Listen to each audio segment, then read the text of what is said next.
Good afternoon, everyone, and welcome to this week's Abacus Next Free Training Thursdays webinar. This week, we're going to be focusing on answering questions submitted by you prior to this session. This is another of our Amicus Attorney Ask Us Anything sessions. My name is Darren Juby, and I'm a Senior Training Specialist here at Abacus Next, and my focus is the Amicus Attorney product line. Now, as I mentioned earlier, we're going to be answering questions that were submitted by you prior to today's session. Of course, please do feel free to submit any questions you have right now or during this session via the question feature here in GoToMeeting, and time permitting, we will attempt to discuss and answer those questions as we go.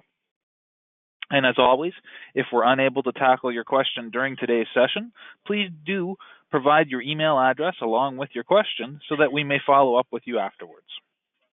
So now, without further ado, let's begin taking a look at some of the questions that were submitted prior to today's Ask Us Anything session. So everybody should be seeing my screen right now, and you'll see that I'm in my Amicus Attorney office. We're going to touch upon a few things today, but first off, I'm going to start with the first set of questions that we received. So just bear with me a moment here, everyone.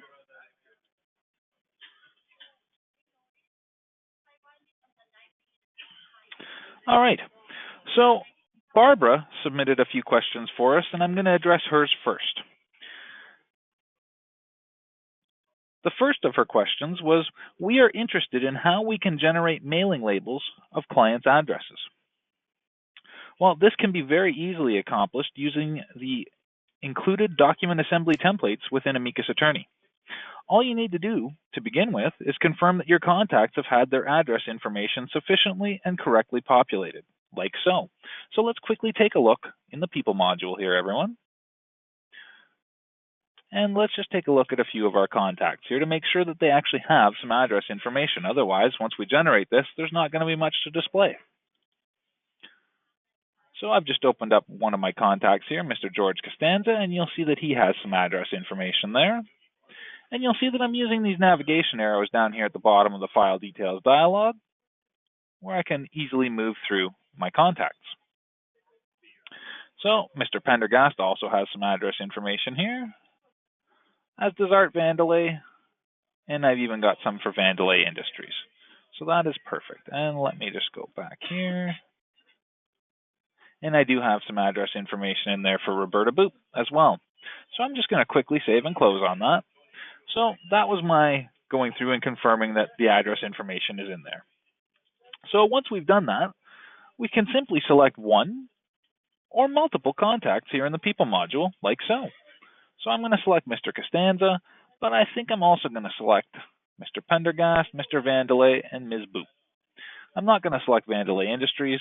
That's more of a company contact than an individual, and this could be something where I'm generating a list to generate some Christmas cards, perhaps, or whatever the case may be. But again, in this case, I'm simply going to select these four contacts. Now, what I can do is click on the Generate Document button. So I will do so, but I could also simply right-click and select Generate a Document. I could go to the Actions menu here and select Generate a Document from there, or if I'm a fan of using keyboard shortcuts, well, I could very easily just do Control-D on my keyboard. But for the sake of demonstrating this as I go through, I'm going to click on the Generate Document button here.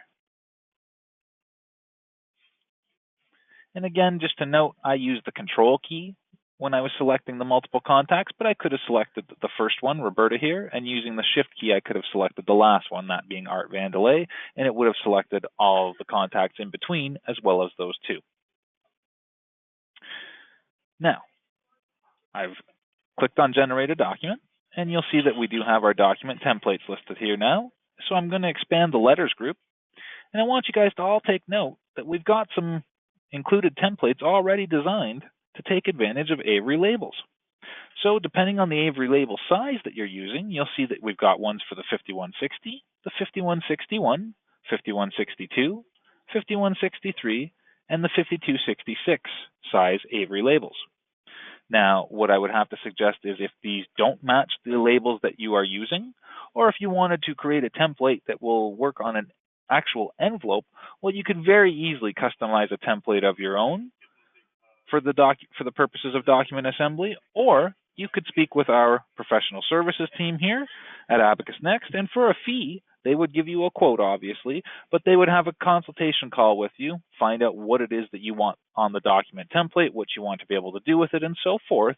And from there, they would be able to give you a quote as to how much it would cost and how much time it would take to create that document template for you.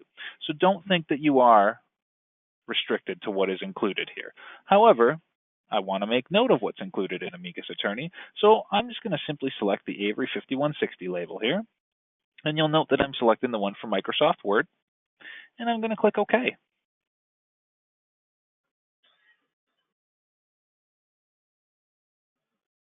So this is going to generate a document for us, as you can see happening right now, where the selected contacts have been assembled such that they are ready to be printed out on the selected size of Avery labels. In this case, they would be the 5160 labels. So that's what you would put in your printer, and we're about to see what that document is going to look like here in just a moment.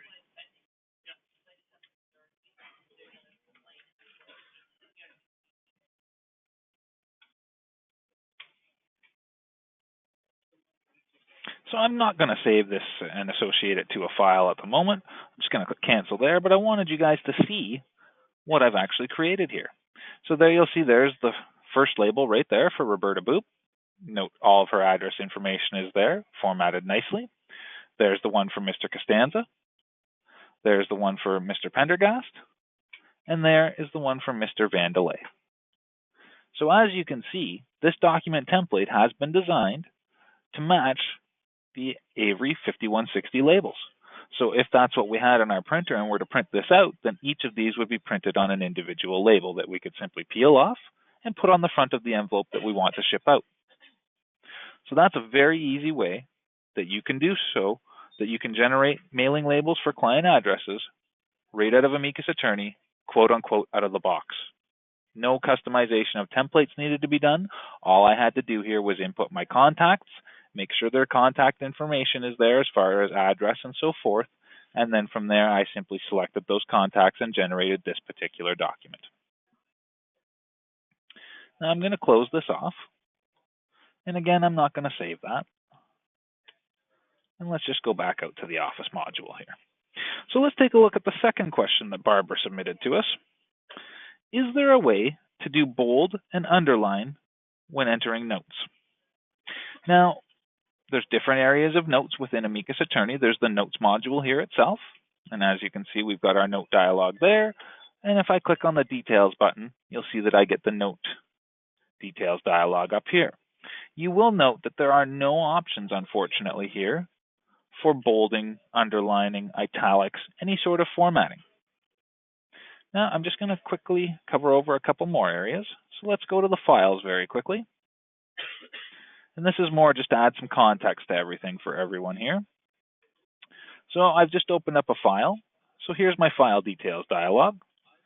And as well, we could go to the notes here, and we've got a main note on the file. We would also see any notes that we've created and associated with this file here.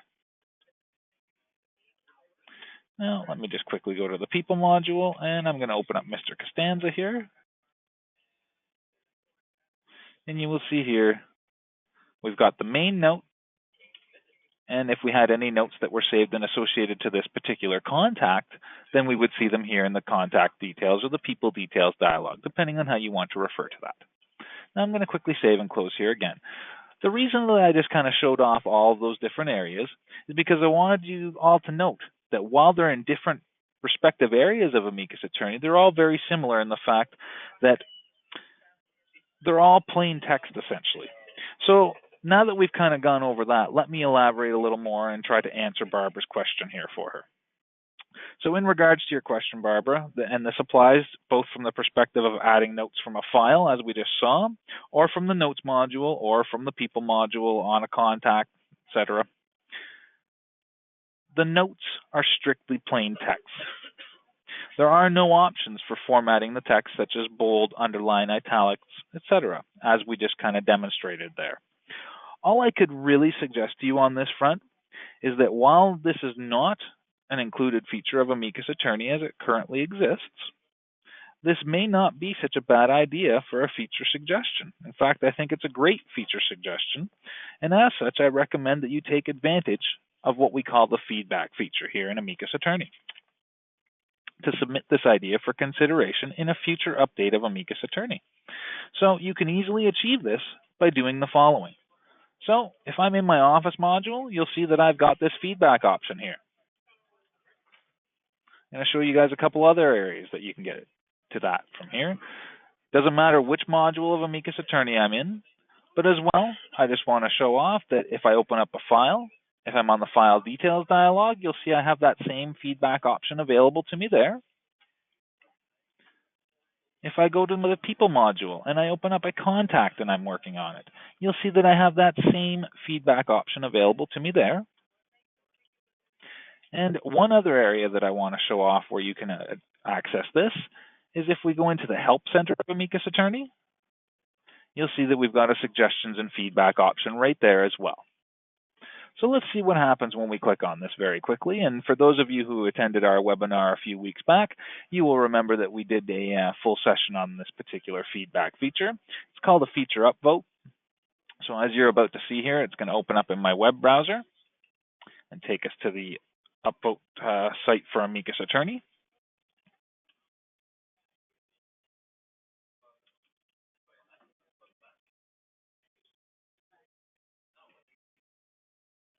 So here you will see amicusattorney.featureupvote.com. And what you will see here is a listing of all suggested features or suggested enhancements, whatever you want to call them, or depending on what they are, they may be a feature or they may be an enhancement to something that already exists that our users have submitted. And as you can see, you can vote on each one of them. So let's just quickly take a look at one of these. Split display for 2 views. So Mr. David Levinson had submitted this back in June as a suggestion. And you will see that as other users, you're allowed to comment on this, but you're also allowed to upvote on someone else's suggestion. So rather than, duplicity being the result of multiple people putting in the same suggestion, this gives you the ability to look and say, hey, somebody's already beat me to the punch, but I'm still going to put my vote in there so that my vote counts. So each time you guys upvote one of these suggestions, our product managers do take quite a bit of attention to these, and these are all things that are taken into consideration for future updates and so forth. And as well, we could go back to all suggestions here. And if you wanted to add one that doesn't exist, you would simply click on this Add Your Suggestion button. So Barbara, in this case, you might add one such as, can you add the ability to format text in notes, bold, underline, etc.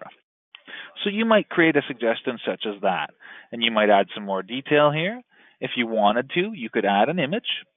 You can submit your name and your email address here as well and post the suggestion. And as well, please note that the email won't be displayed on screen. That's only for the information purposes of the product management team, so that in the event they needed to follow up and get some additional clarification on something, they could do so. Now, I'm going to just cancel on that. I don't want to save that. But that's what you would do in this case. That's my suggestion, at least, Barbara, because I do think that you're probably not the only one who would like to see that, and I know you're not the only person who's ever asked me in all my years working with Amicus Attorney about the ability to format text in those notes fields. So I'm going to quickly close the feature upvote there. I'm going to go back to the home, and the last thing I want to talk about in regards to Barbara's questions, this was her third and final one, and then we'll move along to the next batch of questions that we had received prior to today's session. And that is, how do you save an email to the client's file so it appears under Communications, My Emails, and not in the Word directory? Now, Barbara, I'm not 100% sure what you meant by in the Word directory, but I got the rest of the question pretty much down pat, I would say here. So let's do a walkthrough of the process of saving and associating an email to a client's file, like so. So I'm going to go to the Communications module, and I've already sent a couple of emails from a potential client here, or from an actual client, I should say, for the purposes of our session, so that we'd have some things to look at here. So I just want to show off this first one. So you'll see I've gone to the communications module here in Amicus Attorney. I have my email integration enabled. If I was to go to my home screen here, let's just see, you will see that it is actually telling me I have one outstanding unread email. So if I was to click on that, it very quickly takes me to the outstanding tab, and you'll see there's that new email. Now I'm going to touch upon it in a moment, but first I want to show off one that already is associated. So let's just open up this email. And you'll note that I've already got mine showing the more. I could have it set like that so that that information is hidden. But I wanted that to be exposed because there you'll see there's the file association, there's the contact association. I could even have this email associated to an event if I so choose to do so. And I'm just going to show you guys from the email details itself, there's ways that we can associate this email to a file, and there's ways we can do so from the toolbar here. So I've got two emails that are not currently associated to a file, and I'm going to go through the process of associating them. But let's just do one more thing very quickly here. I'm going to open up the Pendergast Estate 891 Riverside Drive file here. So Barbara, what I want to do, and everybody else here as well, I'm going to go to Communications, and I'm going to go to My Emails. So there, you'll see that I have already sent an email to this client from Amicus Attorney, so it's automatically saved there. I do not have autosave turned on, by the way, because for the purposes of doing this demonstration and walkthrough and such, I wanted to have everything happen manually. But there's an email that was already saved and associated. That's the one we just took a look at. So everything looks good there. I'm going to simply save and close this for the moment. And let's now go back to the communications module. So we've got two emails here. We've got this one here, and we've got this brand new one right here as well. And you'll note that the icons here also indicate whether or not these emails have been saved and associated.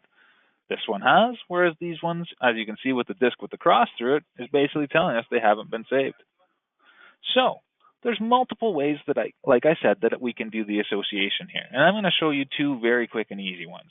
The first one we'll do by simply opening up the email. So let's double click this brand new one here from Mr. Pendergast.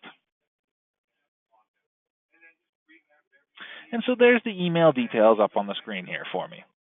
So what I'm going to do is I'm going to click on the file folder icon right here, and you'll see that I get a select files dialog. Well, I'm going to select my Pendergast 891 Riverside Drive file here, and we'll say OK. And voila, there's the file association, and it's inherited the contact association as well. So I'm going to say OK to this now.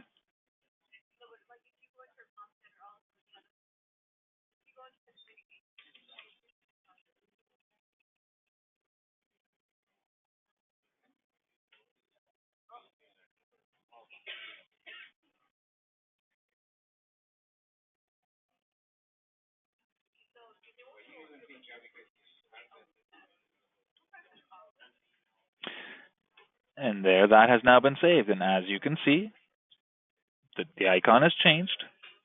That email is now saved and associated to the file, as we can see right there. And as well, so let's quickly take a look over at the file here. Let's open up that 891 Riverside Drive file again.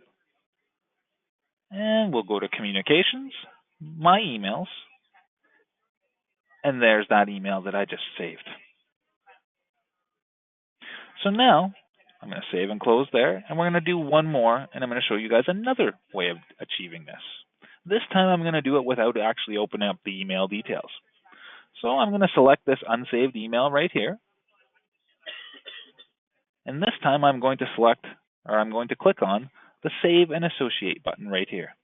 And just as well, you'll note that that's available here in the All view. And I could be doing this from the Outlook view as well. But I'm going to maintain it from the Outstanding view. I just wanted to show you guys that we could do it from any one of these particular views. So again, I've selected the email here. I'm going to click on the Save and Associate button this time. I will select my file. You'll also note that I've got this checked off, double-click selects and closes. So you guys will remember the last time I did this, I selected my file, clicked the arrow, and then clicked OK once it was in current selection. Well, let's see what happens this time when I simply double-click it.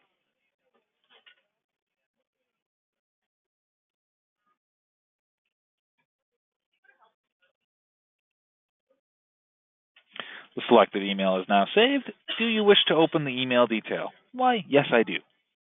So let's say yes on that. There's our email details dialog, and again, you will see that my file and contact association has been populated here. So let's say OK on that.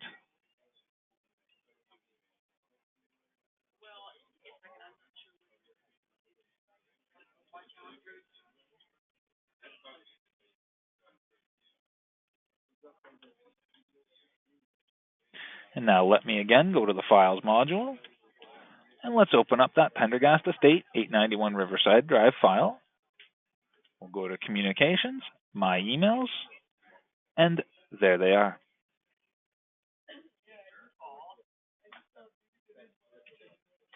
So there's the one that we just saved. And as well, you'll see that I'm not showing that email under my calls and messages, but I will see it under all my communications. I'll see it under all emails and all communications.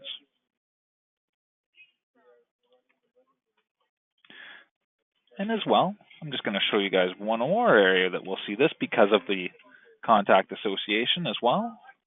If I open up the contact details for Mr. Pendergast here,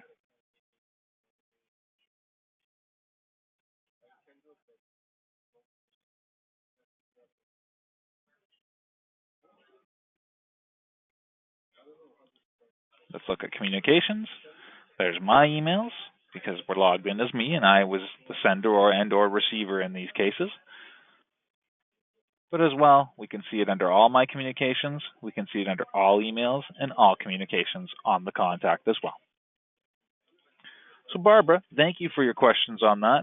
I hope you now see how the email shows up there under Communications My Emails, and I hope you got a good idea of the workflow involved. We did it one of two ways, either opening up the email details and creating our association by selecting the file using the file folder icon, or we didn't even bother to open up the email. We simply selected it and clicked on the Save and Associate button, and we selected the file. In either way, we got to the same end result. And again, in regards to the Word directory that you referred to in your question, I'm not sure what you meant by that. Therefore, I wasn't sure how to answer that latter portion of your question. But I do hope that this demonstration of saving and associating an email to a client's file has been sufficient towards answering your question. Now, looking at our time, we don't have a lot of time left, folks, but we do have some more questions that were submitted by Tara. Now, Tara submitted the following two questions. The first of which was, how do I isolate dates for a particular case and print a report for all upcoming deadlines, for example? Well, in regards to the first part of this question, I'm not sure how to answer exactly without some further context, as I'm not 100% sure what you mean by isolate dates. If it's a matter of searching for availability on someone's calendar and or for potential conflicts, then you could utilize the date calculator tool here in Amicus Attorney, for instance. You'll see that from the tools menu here, we've got the date calculator. We also have the firm member availability tool here. So again, it would depend on the context here. But if it's a matter of simply needing to input the date or dates when creating an event or creating a to-do or a series of events and to-dos, for instance, then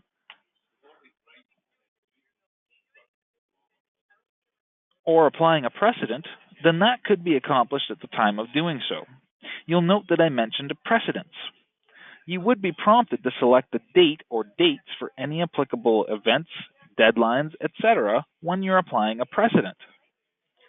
So for instance, and again, I hope this is in the context that you were asking it, Tara.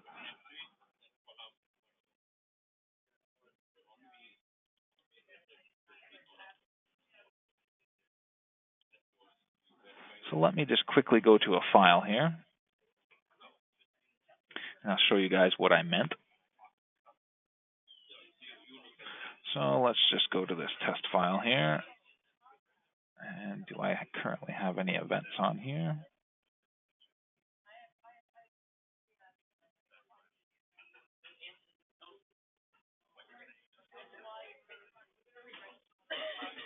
Okay, so we'll go to the events, Brad. Okay, so this already has some on here, so let me just get rid of these very quickly. Just going to say yes on that. Yes. Now, when I hear somebody say isolate a date, to me, that means, locate an available date and go from there. Or if the date has been provided to me, for instance, select that and then from there have my other events populated on dates that coincide with that particular master date, if you will. Now, when I suggested that precedence would be a good example of this, well, let me show you what I meant by that. So I'm going to select the court workflow here, and I'm just going to quickly edit it to show you guys very quickly that I have a master or a base appointment.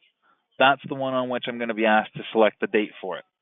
All of these other to-dos and appointments, as you can see, will have their dates and their deadlines based upon the date that's selected for this particular court date. As you can see, this one will be 2 days in advance. This one will be a day in advance. This one will be 5 days prior to this. This one will be 15 days prior to this. And as you can see, there's the deadlines when applicable. So I'm just going to cancel on that. I don't want to make any edits to that. Let's select that very quickly and say OK. And so you'll see that here I'm being asked to select the date. So I'm going to select. Let's put this quite a ways in the future. So we'll say November the 15th is the court date. So see, I've selected that from my date selector. I'm going to say OK on that.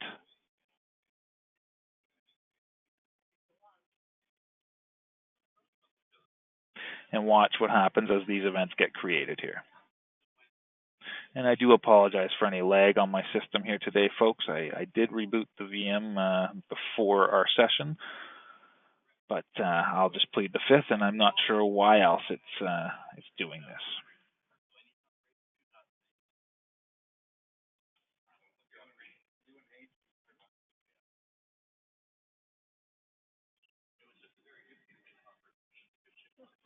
So as you can see, ladies and gentlemen, there's our court date, November the 15th. The pretrial conference, November the 9th.